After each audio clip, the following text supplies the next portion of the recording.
Hello and welcome to From the Backseat. It is great to have you all here. It is great to have you listening. It's great to have you interacting with our TikToks, which we just shredded it this week. Have just absolutely crushed it. Today I'm joined by my co-host again. What up, guys? It's Clark here again, the man who won't date a Dodger fan, which apparently to some people is an act of a war crime equivalent. But I stand pat. I will not Dodger love. I never will. But I'm back here for you as always. Don't you worry. So Clark, I just want to let you know the live stream is working, so we are good. We are live. We're live over on YouTube. We're Wow, good. that's So huge. this is our first episode doing like a live stream along with it. So if you're interested in being a part of that, pretty much every Monday. Well, today we're doing it on Tuesday. We usually do this on Mondays. We're going to be doing this at usually around 5:30 Pacific, 6 depends on the day. We'll post it out on our TikTok stories and we'll tweet it out. We'll put it on Instagram, but just keep up to date on that. We're going to start live streaming these because it's pretty easy to do through this and saves us the time of getting that YouTube video up early because I'm usually kind of behind on those. But let's get into our episode. But before we do, I just got to thank over 200,000 views on our Dodger fan video. Just absolutely insane. That is crazy. And the best part is Clark had an absolute hot take over the text messages. Yeah, we did. This was an Um, exchange back and forth. I actually thought that the video was going to not do well. And Ethan was like, no, no, no, it's going to do fine. And actually, as a matter of fact, I believe the person who really pushed the green button was yeah, Ethan's fiance, Kelly. She said, yeah. you know what, go with this one. And thank God no one listened to me. For you, like, that's what we should do, is not listen to Clark when it comes to decision making. So Ethan can wear the crown on that one. So I'm not gonna lie, Clark. When you texted me, take it down. I thought you were thinking you were gonna get canceled for it. Oh, And no, I wasn't worried about so getting that's why I was. canceled. That's why I was like, "Oh, are you uncomfortable about it?" No, Like, no, no, no, no. yeah. So Kelly and I thought you were canceled, and so we're like, "Oh, I don't think it's that bad." No, I don't think it's bad either to say you would No. not wanting to date a Dodger fan. As Yeah. if you listen to the rest of the podcast, I said immediately after, Mhm. it's fine as long as she likes baseball. But But going off that point, there are so many people in the comments of that video that do not understand the joke and just like went off and are like, "Oh, she'd be a 5 in my book because she probably has a strong personality and like loves baseball." And it's yeah, it's like like, okay, you just missed the that was point. just a Like joke, sir or like ma'am. come on, like it's Like, just a just get a grip. joke. It's not a big deal. But everyone freaked out in some capacity, I guess. So Yeah, but I mean, and we also have to give you huge thank yous. We also got 50,000 views on a video we posted earlier that day, which was our Arizona Diamondbacks video, yeah, which apparently is there are people out there who like the Diamondbacks coloring book uniforms that look as if a toddler drew and put the colors in on a line of like a fourth grade coloring book. yeah, So, people like it though for some reason. well, they should fix that thinking because that's just one of the worst uniforms out there. They should be burned. Yeah, they should be gone. They should be, Absolutely but gone. they won't be. If I understand YouTube right, I think we got somebody watching. So if Oh you're God, watching, please thank leave us you. a comment. Thanks for thanks for paying attention. Thanks I for understand watching YouTube, this. right? Yeah, if I get it, I'm kind of a boomer nowadays. But let's get into our actual podcast for the day. And I got a ton of shout outs to do. So first of all, I want to shout out all of you for interacting with the content, getting Clark and I up and over 1,300 followers on TikTok. That's crazy for like a month in. Insane. 200,000 views, 50,000 views. I mean, everywhere. It's just insanity. Our likes number was under 10,000, and my goal was to get to 10,000 by Friday of this week. 23,000 today. That is incredible. That is awesome. I mean, it's so cool that you guys like the content. But I got a couple shout outs that I really got to make. But first, we got an ad, and that's that Divine Sports Gospel. If anyone's a Padres fan here, you've probably seen his Fully content. aware of this. Yeah. You've probably seen their baseball videos. They do all kind of baseball videos. They're coming on the show on Thursday. So they're going to be joining us and we're going to be talking some baseball. It's going to be a baseball only episode. So that should be super exciting. Clark Super and I stoked love for their that. content. Uh, Clark has been watching their videos for much longer than I have. So Yeah, this I will be mean, for really me, cool. as someone who avidly watches every single Padres game and is a proponent of Padres Twitter and goes in there and just scours around, Divine Sports Gospel is like been there on the scene from day one, so they're great. Love, cannot wait to have them on this Thursday. Yeah, so that's the first thing we got to talk about. Please listen to our episode on Thursday. It's going to be so good. It's going to be so fun for us. And then next up, I want to shout out some people who stitched us on TikTok. We always encourage for you guys to tell us why our takes suck or why they're good. And so we had 3 people stitch us for multiple different videos. The first is Annie OD. Annie OD is also a San Diegan who is a Dodgers fan who put out a hilarious response to our Dodger video about how Padre fans actually act that way towards Dodger fans and that they'll just block them immediately if they find out. I laughed at it. I know Clark also enjoyed it. So thanks for Very stitching funny. us. We also had Clark Noah /806 stitch us on 2 different videos. Of course, thank you to that. Thanks for responding to our start bench cuts. Those are such fun videos for us to make. We're actually got a whole new batch of them coming later today. So please stitch those.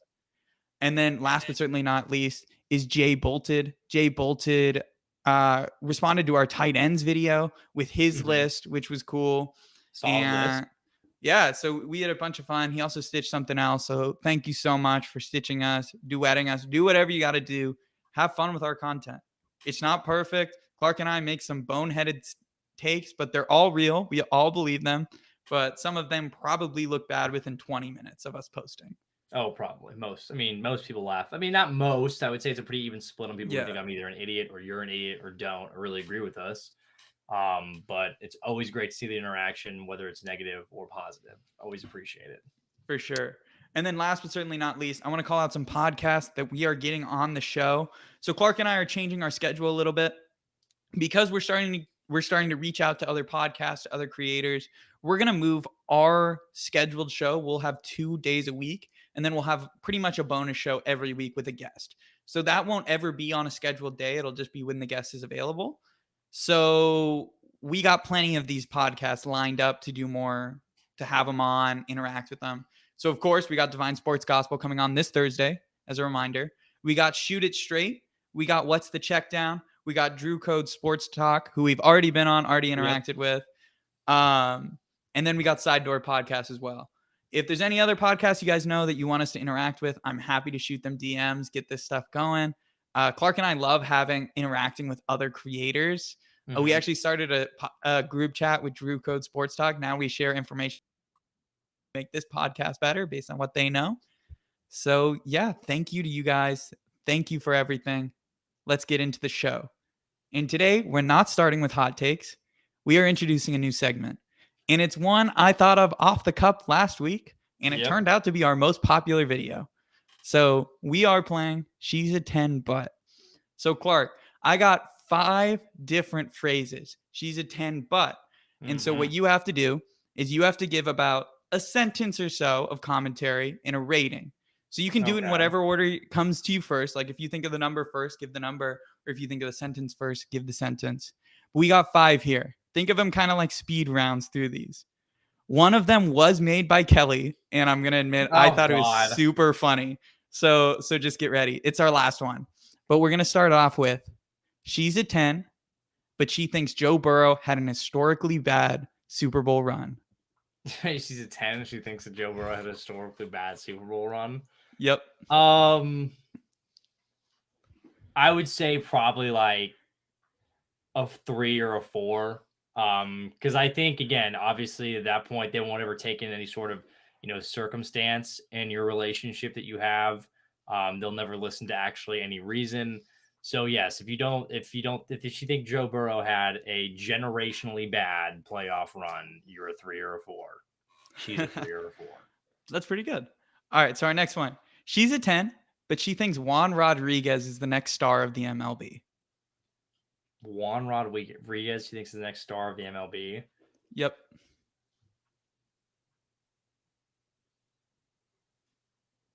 6. Again, I don't think it's necessarily terrible.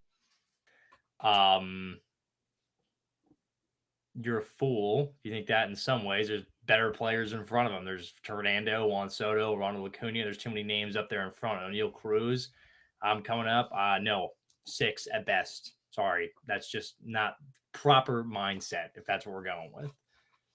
All right. Number 3, she's a 10, but she's a Cowboys fan. No. God, she's a 10, but she's a Cowboys fan, which probably means she's a Yankees fan, which probably means she's a Lakers fan. So that's probably going to have to be like, again, I appreciate the fact that she loves sports. So that's great. However, I could not take the toxic behavior probably that will come along with it. So like a 6 or a 7. 6 or a 7 for Wow. me. You have her much higher. You must really hate Dodger fans then. Well, yes. Yeah, I do. All right, next up. She's a 10, but she thinks bat flips have no place in the MLB. 0. 0. That's an immediate 0. If you don't think that, to me screams like bad things. That if you think bat flips have no place in Major League Baseball, that means you don't enjoy fun. You probably get upset at very random things that would just be arguments would arise constantly. If you don't think bat flips have a spot in Major League Baseball, it's a 0, and I'm throwing up in the bucket after our date. All right, that was pretty good. All right, now our last one. This one is the one created by Kelly. Of course. She's a 10, but she dated OBJ. She's a 10, but she dated Odell Beckham Jr. Oh, okay. Dang, that's bad. Do I know if it happened to her in this scenario? No, you just gotta figure it out. Cleveland Steamer. Yeah. Again, I won't. Wow, that's tough. Obviously would have to meet the gal, but just that in the back of the mind would be tough.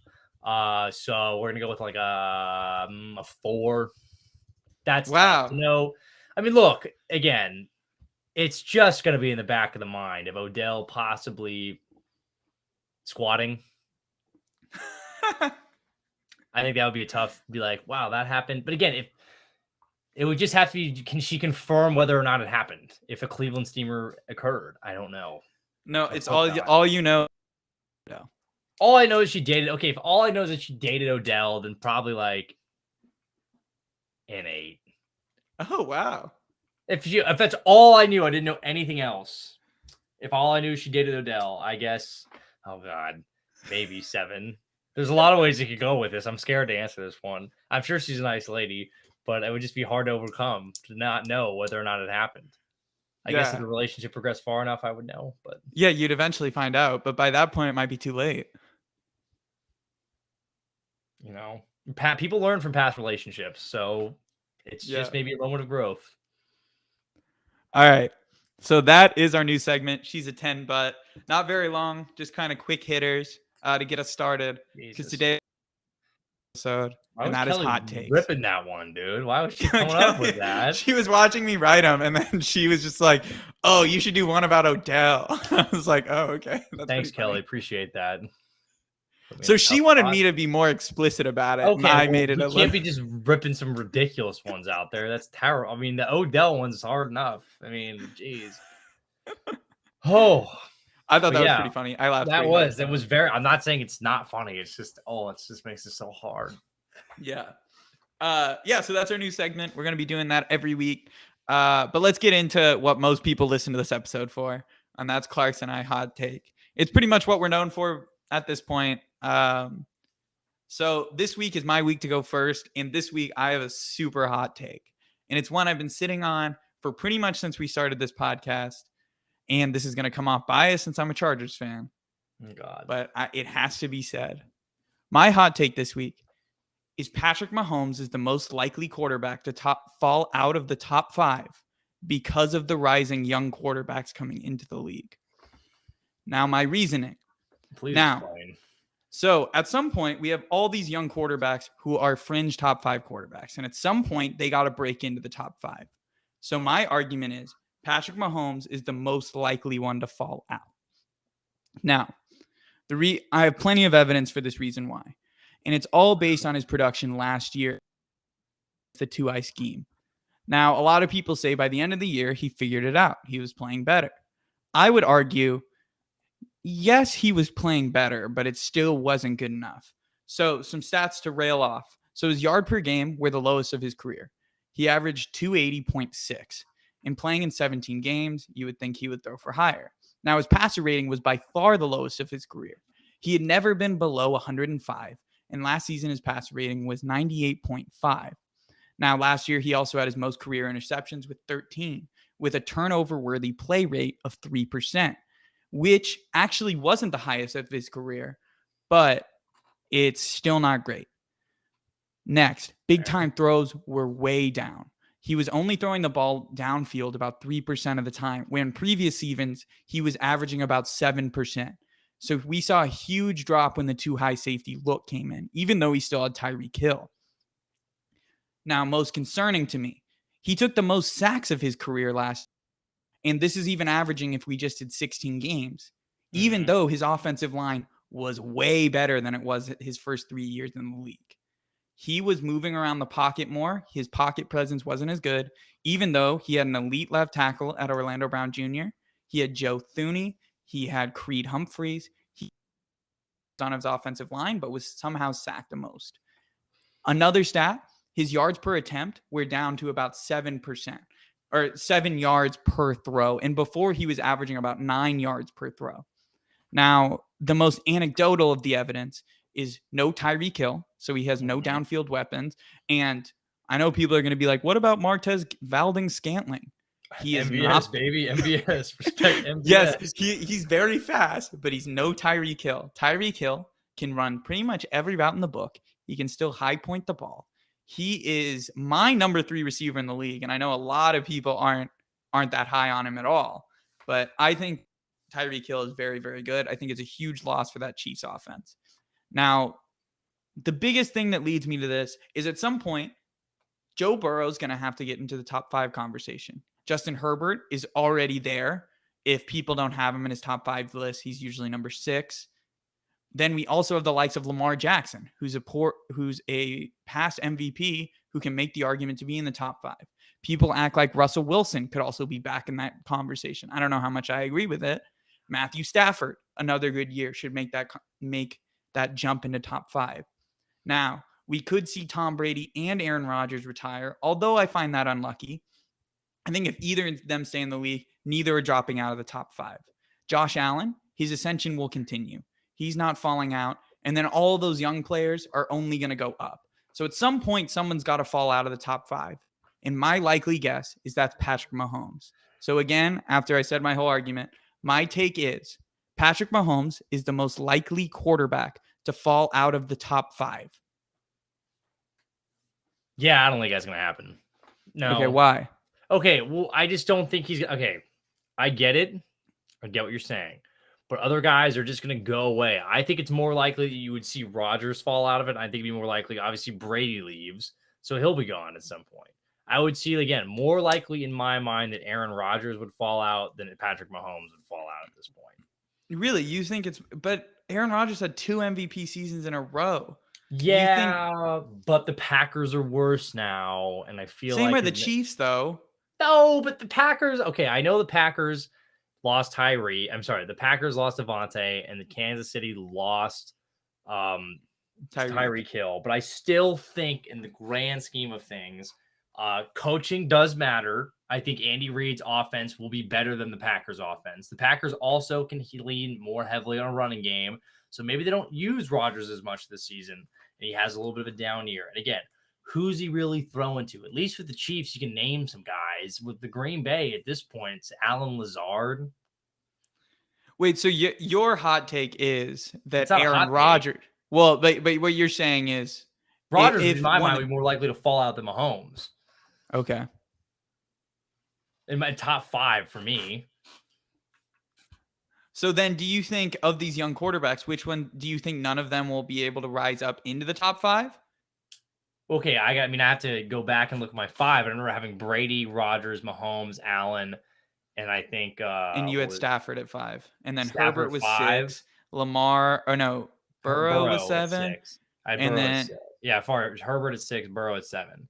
And then Lamar at 8. Yeah, so the way I would see it going in my mind is that you would have, again, in a year or two, we're talking about this. Brady will be gone. His place will be supplanted, moved off to the side. Obviously, it's a bust in Canton for him. I would see, again, because I think in my mind still it would be Allen or Mahomes at 1 or 2 when things dilute. And I think, again, after a year or two, maybe Stafford falls out to like 7 and you see Burrow climb into 5, Herbert go to 3, something like that. I'm That would be sticking my with. I still think I think if we're gonna pick one quarterback, and I'm just saying for next season, I'm just just that. saying But when even we for next season, you wouldn't see it being Allen before it would be Mahomes. no because Allen he showed that he gets better every single year. Mahomes had the old. I mean, people don't talk about it, but in his terms, he had a down year. I know it's a Mahomes had a down down year. year. So if we're just projecting into next year off recency bias, Mahomes is the most likely one because he showed regression. Whereas Allen has showed no signs, Rodgers has shown no signs, Brady showed no signs, Herbert showed no signs, Burrow showed no signs. All these guys haven't shown any signs of regression. I mean, I get it. Patrick Mahomes I has. do get what you're saying. I do. I just think Oh, and there's one thing I haven't even talked about. The AFC okay. West is so much better than it was before. I Where the mean, it's defense gonna. is gonna be all that better I mean, even if we're not talking deep, I mean, the than it was just starting on there paper. On on paper. paper. But I mean, adding J.C. Jackson to any defense, I even wouldn't if need you're to see saying it. on paper, But I Eagles mean, fans said the same thing about Nnamdi Asomugha back in the day. I mean, yeah, there are plenty of bust signings, but I mean that Eagles defense, even with Nnamdi Asomugha on it, when they had their dream team, I mean, You they could have still that made the Patriot stigma, playoffs. man. You could have the Patriot stigma. There's a lot of Patriots players that go for big money and they don't do anything. I mean, he could, but you could say that about any time. I mean, at some point, you just got to trust it for what it is. Yeah, I mean, we'll see on the field, but on paper, the AFC West is way stronger than it was last year No, it already. is. It's a better division than it was last year for sure. I will give you that. I just don't know if I would say Mahomes would be Another outside. secondary that's improved is Denver. I mean, Denver's we'll always a good see. secondary though, but they don't have Vic I Fangio mean, anymore. Fangio that's is a big true. piece. I don't know That's what true. the I mean, defense but is gonna be without him. Patrick Surtain's going to take another step forward, I would assume, and he's going to elevate into an They easy still have top a five really good corner. save. Justin Simmons is still a very good save. I mean, The Kareem Broncos are Jackson's a good on very the good other defense side. every year, no matter what. But I do think without Vic Fangio, there will be maybe a little bit of regression. He was a great defensive mind for whatever it was with the shortcomings as a head coach. Well, yeah, I So, mean, he revolutionized I mean, he created the two-eye safety look. I mean, he's the reason that Mahomes is dealing with this, and he's the reason yeah. that Herbert is and Burrow is. I mean, all these quarterbacks are dealing with this new Burrow didn't height. have an issue with it. No, I mean, but because he's not as big of the like mobile out of the pocket, just chuck it downfield kind of quarterback. That's what. Well, he moves around the pocket for sure. No, I That's one know, of the but leaders. you know what I mean. Like Herbert and Mahomes can, and Allen to another extent, can move out of the pocket and throw it like 60 yards down the field. That's really what the two-eye safety look is made to stop. Suppose so. Yeah. So that's my hot take. It's that I think Mahomes, if we're gonna pick All a right. quarterback to fall out of the top 5, I think it's Mahomes. That's my pick. All right. All right. We'll have to see how it goes. We'll have to Yeah, see we'll how it see. When we're goes. making our list next year, I'm thinking at the end of this year, we got to make a big compilation of all of our worst takes and our best takes. We got to take some This could be credit one for we could file away. Yeah, this can be one we can file away. We'll see if I'm right. And if I'm This would be right, the one of get everything you've said so far. This would be the one that I would file away the most. Yeah. We'll see. We'll see if I'm right or wrong. But let's hear your take. Yeah, so mine's a little bit different. While it's kind of good that you did a football one, I held off on doing my football one. Again, I'm sort of scared. It's not scared to say my football one in some way. I just feel like the uproar that will be caused by my football one will shake a lot of people here. So we're not quite ready to do that yet. So I stuck with the world of baseball, and I watched the Padres series against the Dodgers this last weekend. Painful series all the way through. Yeah. And on Sunday, I had to watch for probably the 100th time in my lifetime as a Padres fan. Clayton Kershaw absolutely put the Padres' heads in the toilet. And I think from watching it, and even though he's older at this point and people continue to point to like, oh, he's not the same guy. The reality is Clayton Kershaw still has like a 2.60 this year. And I know he's not, it's been a little bit injury ridden season, but my conclusion that I'm coming to here, my hot take at this point is that Clayton Kershaw, and again, Dodger fans savor this moment. You can say I wouldn't date a Dodger fan, but in my mind, Clayton Kershaw has become and surpassed and is now the greatest left-handed pitcher in Major League history. Whoa. I think from what I have watched I know the postseason exists. I wouldn't say he's the best left-handed postseason pitcher because he's not a very good postseason pitcher. He has some blow-up innings in there. But I think all time when you look at it, and I know people will be like, what about Warren Spahn? What about Sandy Koufax? What about Randy Johnson? I think he's better than those guys. I truthfully do. I love Randy Johnson as much as the next guy. I think in terms of pure dominance, when Randy was on, good luck. But again, I think a lot of people right now, the consensus number one dude in a lot of people's minds is Sandy Koufax. Koufax in his career, I want to believe, has a 54 career F4. He has a 1.106 FIP, both fantastic. Both of which Clayton Kershaw has better numbers than currently at. As F4 for Clayton Kershaw is 69.17. His whip is better than currently Sandy Koufax at 1.004. And he also has more career strikeouts at 2,670. So I know wins and like complete games are a bigger thing back in the day, and maybe he can't match them on those. But I still think when I watch Clayton Kershaw, it doesn't seem like he ever goes bad out there and has a bad outing. Plus, if you go back historically, look at his career, he has a season of what you want a Cy Young and an MVP, which is just unheard of for a pitcher. I mean, to have that sort of utter dominance is insane. I think truthfully on that one note, that's probably better than any season that Koufax or Johnson had. I know you can make arguments for both because they had fantastic years, but I think in the culmination of things, when he finally decides to hang up the spikes, that I think there should be some sort of consensus agreement that Clayton Kershaw is your best left-handed pitcher ever in baseball among starters. I mean, one thing you didn't even talk about with Kershaw is he didn't win Cy Young this year. He didn't win MVP, but he had 3,000 strikeouts in a season as well. I know I mean, it's a different game. Obviously, pitching was different. Strikeouts weren't as much of a factor with Koufax, and not to say he was a strikeout guy because his numbers are still very solid. But again, I just think I've watched him so much, and I guess maybe it's a bias in my mind. I didn't get to watch Koufax. I didn't get to watch Randy Johnson as much. I didn't get to watch Warren Spahn. But I just think watching him, the numbers are there. He's got lights out stuff. The fastball with the 12-6 curveball is one of the nastiest pitches I've ever seen from him. And you combine that with the white boy slider that just hooks across the whole zone. He's just an absolute dude. And I think people maybe have forgotten a little bit more. And just because, the other names like DeGrom and stuff have sort of taken over the world. But I mean, even if you look at it again this year, people are like, oh, this is not a great year for Kershaw. He's a 2.60. He's freaking still the dude for them. I mean, he's not their number one anymore. But I mean, Clayton's been there year in and year out. I think over a lifetime of a career, he's had one of the best, and I would say the best of a left-handed pitcher. Wow. So I'm gonna ask a question, which I know a comment would say. Yes. What about the postseason? Does that not take away from you? Postseason. Okay, look. Postseason argument is this to me. Okay, if we're going to argue postseason, then what is Mike Trout going to say? He never gets to the postseason. Do we hold the postseason against a guy like that offensively? Do we hold the postseason against dudes that just didn't simply have good teams to make it? Like Tony Gwynn.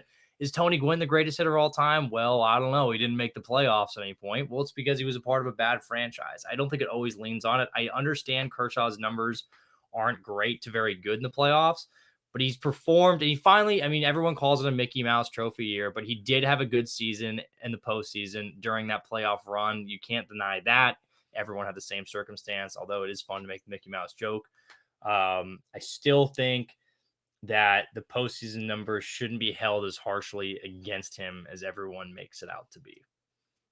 Yeah, I mean, I agree with your take. I mean, Clayton Kershaw has just shown utter dominance every single year he's in the league. Yes, Yeah, he's that's had the thing. injuries. Like, I can't remember Clayton ever having like a down year. Well, has he even ever had a season with above a 3.0 ERA? Probably, he definitely has it above a 3.0, but he's ever been like a 3.7 guy or something like that. I Like, mean, let me go look at his baseball reference page. he's just insane all the time, and I mean, I feel like those key years when he won, did he win 3 Cy Youngs in a row or like 3 out of 4? Hold on, let me see. Pulling up his baseball reference page if he wants to load. So he's a 3-time Cy Young. He won a Triple Crown too, so that's casual. Yeah.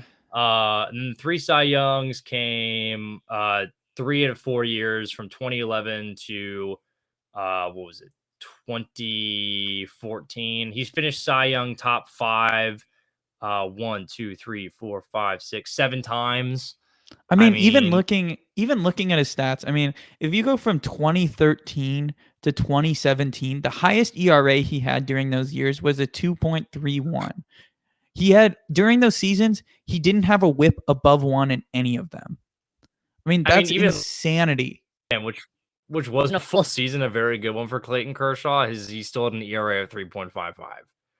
I mean, that's insane. I mean, everything you could possibly ask for in a starting pitcher. Well, and he has the longevity.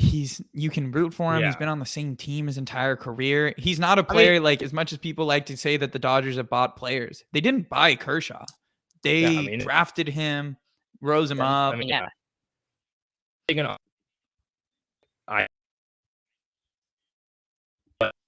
Your home runs per 9 innings is less than 0.7. I mean, that's absurd. I mean, he has a K per 9 of almost 10.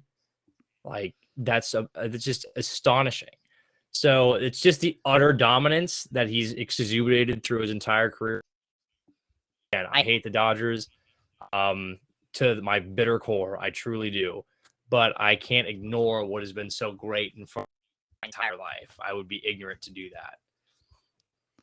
So, Clark, we have a comment from Drew Code Sports Talk. They're watching over on YouTube. Okay. They say, but should we wait 5 years for the Hall of Fame? No, we shouldn't. You should absolutely wait for the Hall of Fame 5 years. Give me a break. What's a stupid thing we would do? No, we're waiting for the Hall of Fame for Clayton. You can not give him first ballot if you don't want. I don't care. But I would actually be hilarious if they just decided not to. But no, you can't just rush him in immediately because he's the greatest at his one spot. Bozo, take Ethan, Jesus. I disagree, but I get first ballot immediately. I disagree, but I like that take. Yeah, I like that take. I think that's good. Fans out there, again, I won't date you if you're a girl, but I'll admit Clayton Kershaw is the best left-handed pitcher of all time. So hang on that. Yeah, no, I think that makes total sense. I mean, Clayton Kershaw has been dominant his entire career. He kind of jump-started this new era of pitchers, honestly. And it's crazy that he's under 1 on his home runs per inning, which is insane in this new home run era where the whole goal is analytics and hitting home runs, to where he's been able to kind of subside that and not have it plague him his career. I mean, he has the infamous one where he came in as a relief pitcher and gave it up to the Nationals. But again, that was Dave Roberts But Dave Roberts was just a bad manager at that point. I don't get what he was doing. I don't get why for a Dave Roberts moment. A Dave Roberts masterclass will always come around at some point. Or should we call it a disaster class, truthfully, where he goes full galaxy brain and dumps his pants. But that's Dave Roberts for you. That's Dave Roberts for you. Maybe that'll be a hot take some other week. That wouldn't even be hot. I think that would just be I think most people would agree. Take that Dave Roberts is a bad postseason manager. Yeah, that wouldn't be that hot. Maybe the hot take would be that he's really good. Maybe that's what you should do. There would be absolutely nothing to support that. Well, he won a World Series. I mean, I guess, yeah, but it was almost for his own incompetence at some points, but he did win one. You're right. He won one. All right. So let's get into start bench cut. So we're about halfway through our episode. I'm going to mark this to say we're at halfway.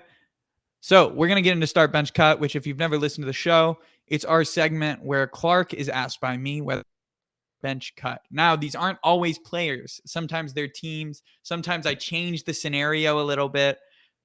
There was a little confusion on.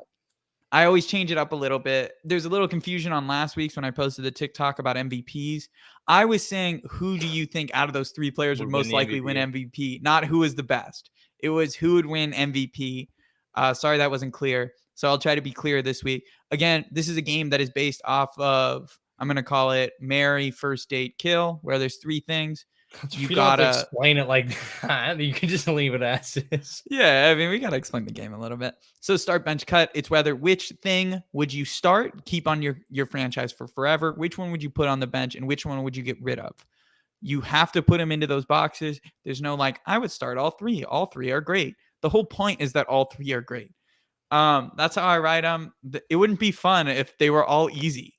If it's oh, what about Baker Mayfield, Lamar Jackson, and Ben Roethlisberger? That's not fun for anyone. So we're going to get into our start bench cut.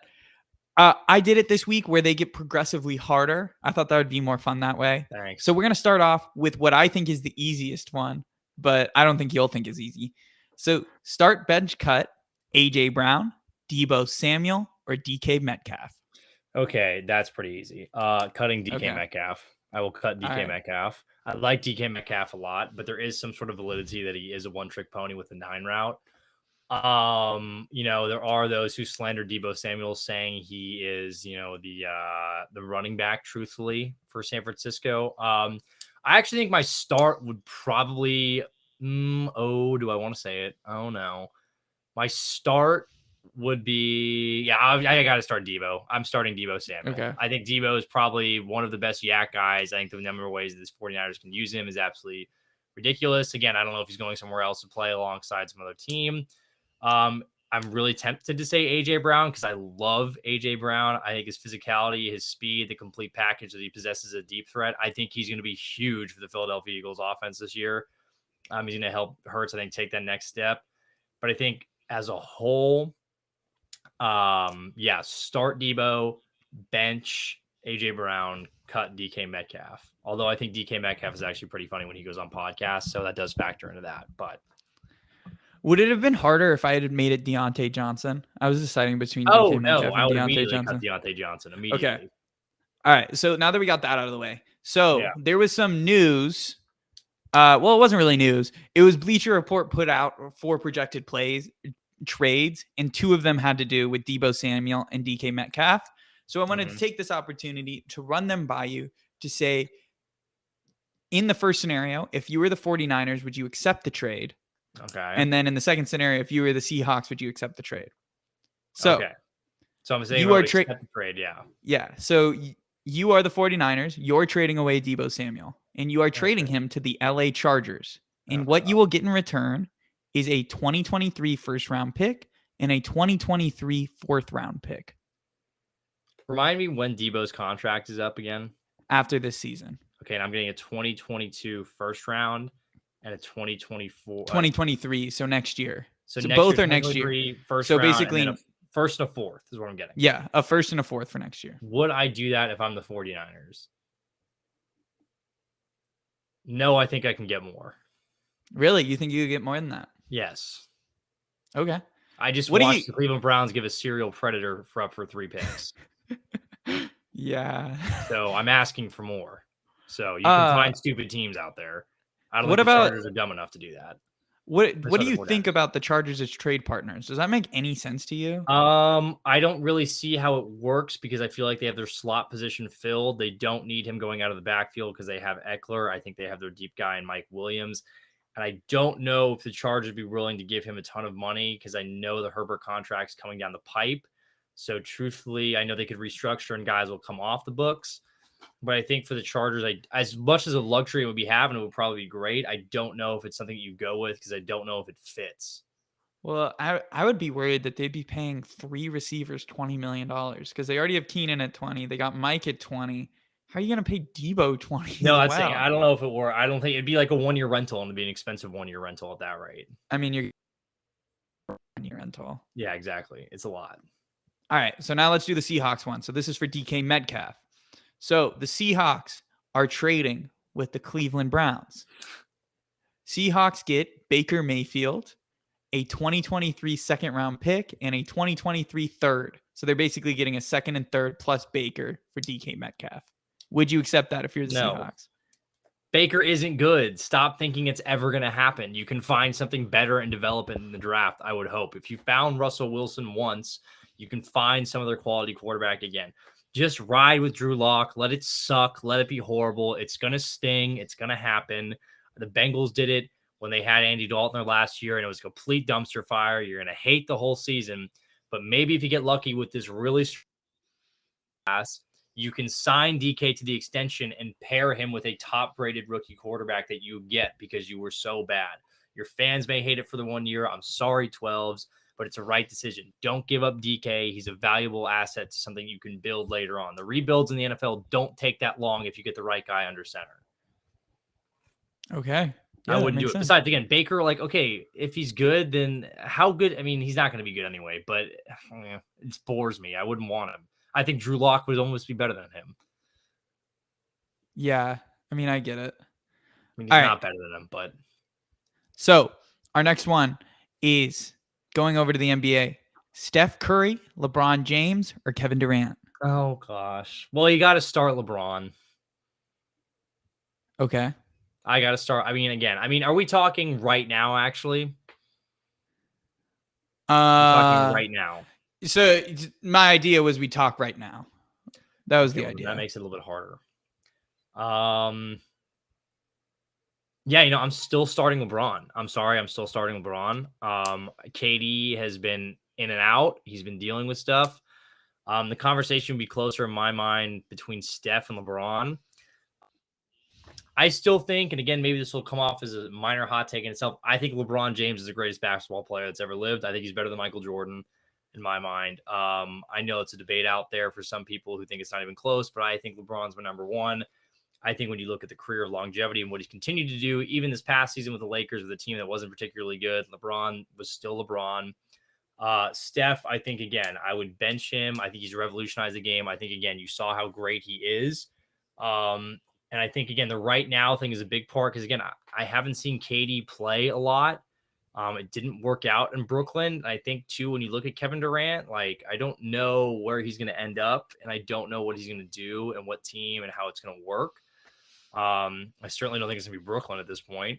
But I think, yeah, that would be my start would be LeBron. My bench would be Steph, and my cut would be Durant. I know that probably would surprise a lot of people who say I don't know ball. That's fine. You can say I don't know ball. That's okay. But that's what I would go with. Okay. Next up, we're going over to the MLB. And this Mm-hmm. one just happened to be happenstance. Again, I didn't know what Clark's hot take was. So Oh, this one is God. a start of the career question. Okay.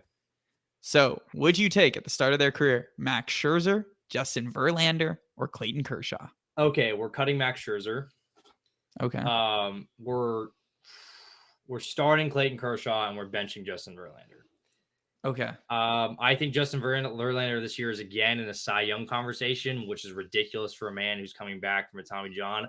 I believe, if I'm not mistaken, Justin Verlander has 3 no hitters in his career. I'm not quite sure how many Cy Youngs, but he's got multiple. And He has again, an I can't. MVP. Yeah, so again, I can't deviate from Clayton Kershaw, who I just called the greatest left-handed pitcher of all time, and can't put him at the start. He's my start. The Verlander thing would be close because if we do talk about postseason, which again, I just said you don't really want to consider too much, but Verlander is the better postseason performer between the two. Not particularly close. He had some great years with the old Detroit Tigers back there, and he's had great years with the Astros. I think, yeah, it'd be pretty. I think this is not to say Scherzer isn't a great start. Scherzer has been absolutely fantastic, whether it's been in Detroit, whether it's been in Washington, whether it's now been in a Mets uniform. He's had a good start there so far. But I think the greatness of those two in front of him, again, the greatest left-handed pitcher in my mind of all time is going to start. One of the best right-handed pitchers of all time in my mind is going to go ahead and sit on the bench, which is tough because I'm a big Verlander guy. And then my cut is going to have to be Scherzer. Okay. Next up, start, bench, cut. So we're doing another Dynasties question. Okay, but this time we're doing it from the NFL.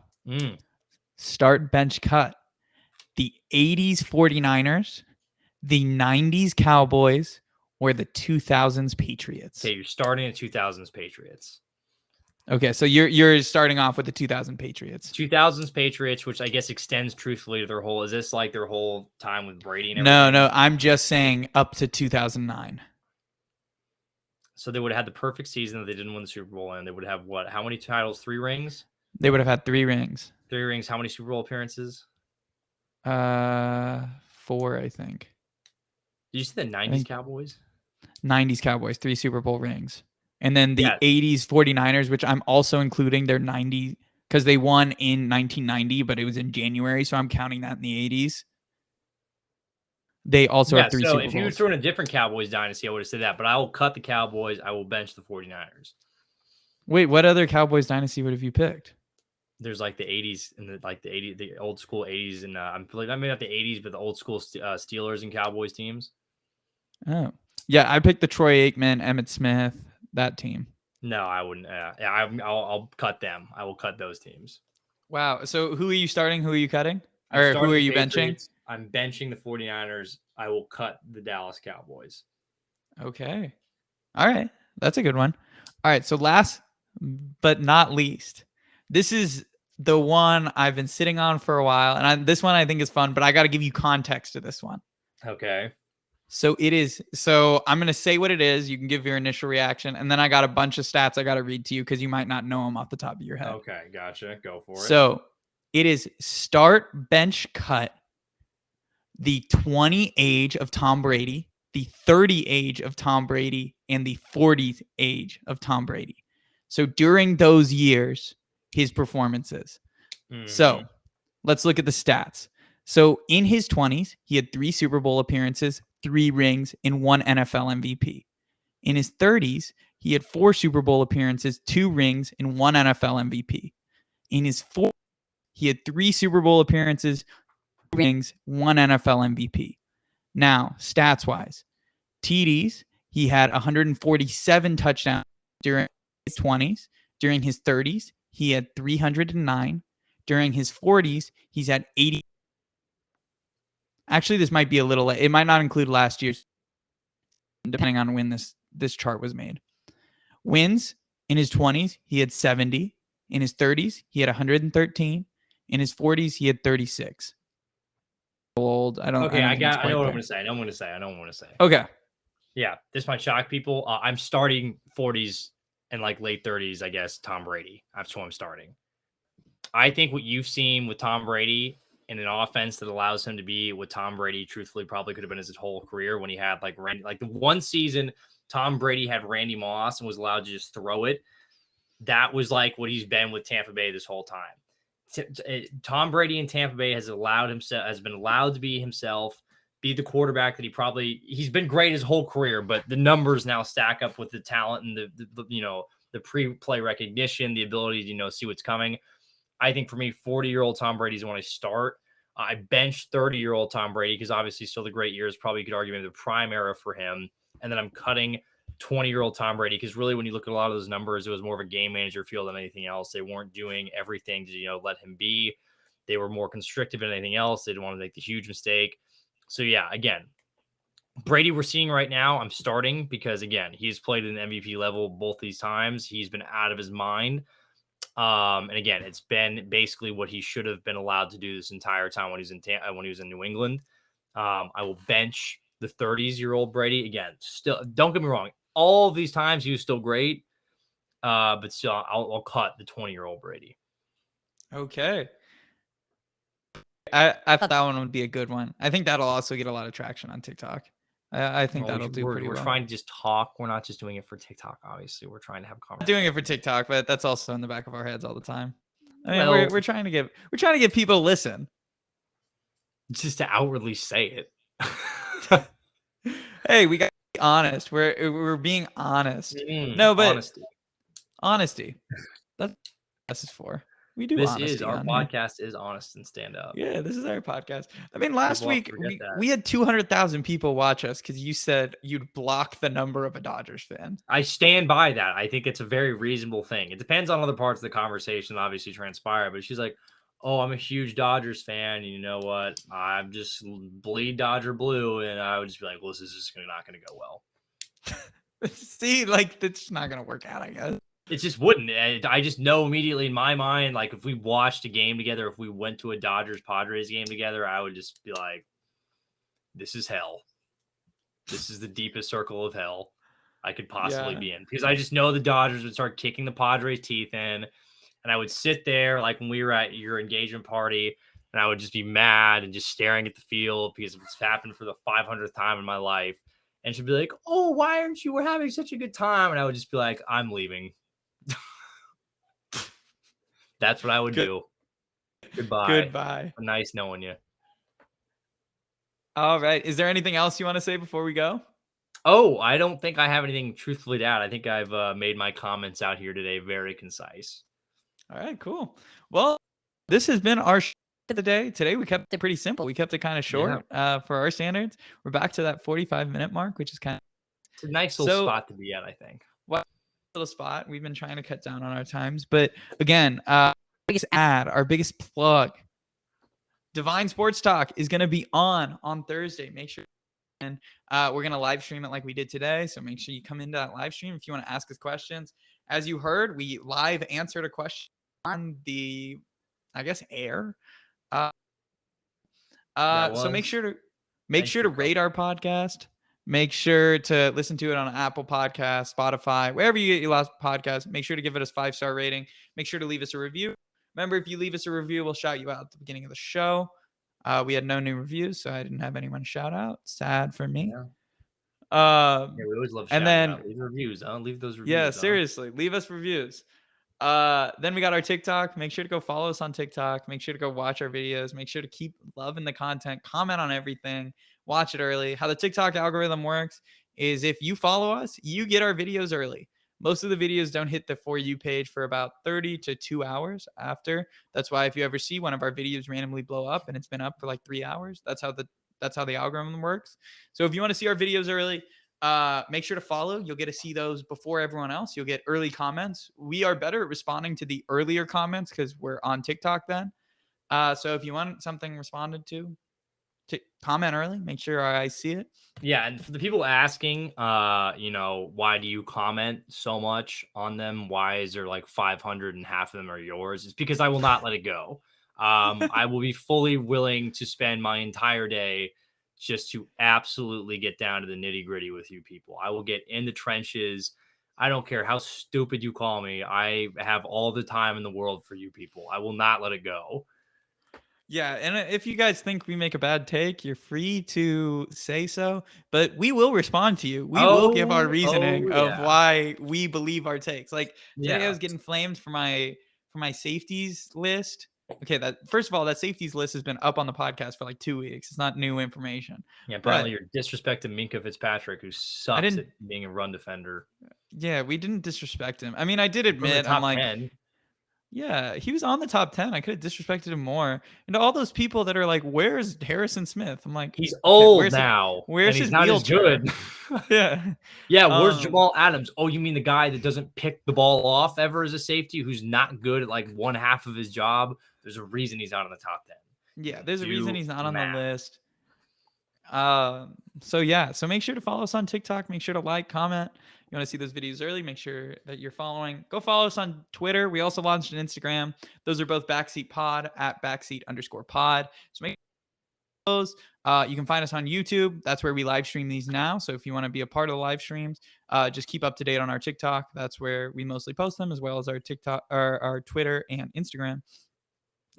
And yeah, if you want to reach us any other way, the best way is obviously TikTok. That's where we're most active. That's where we spend most of our time. That's where we feel like we're gaining the most traction. So that's the best way to reach us. And if you want us to ever talk about something on the show, feel free to send us a DM. Feel free to say something in the comments. We'll write it down. Anytime we do one of those top 10 lists, send in your top 10 lists. We used to review those, but we haven't gotten any back to us. So we are happy to review your top 10 list. On our next show, obviously we're having Divine Sports Talk on. Then after that, we're on to our top 10, which we're not going to go back to positions. We're going to stick on this kind of uniform theme. I'm not going to tell you what it is, but just get ready for that. That's what's coming down the pipeline. Thank you for listening. Thanks for being a part of the show. Any last words, Clark? No. I mean, if anyone cares, just in case you do, Robert Hassel, the guy who I've pegged as the best Padres prospect, is now number 25 according to MLB Pipeline. So I know ball. So round of applause for Robert Hassel. Congratulations on becoming Robert 25. Hassel. Congrats, number 25 prospect in baseball. Keep it up, bud. It'll be fun when you're traded for some player who probably won't turn into anything at the deadline. I'll cut my pinky toe off if that happens. You heard it live here on first stream. Oh, live on stream. That'll be fun. So thank you for listening. Thanks for being a part of the stuff. Thank you. Yeah.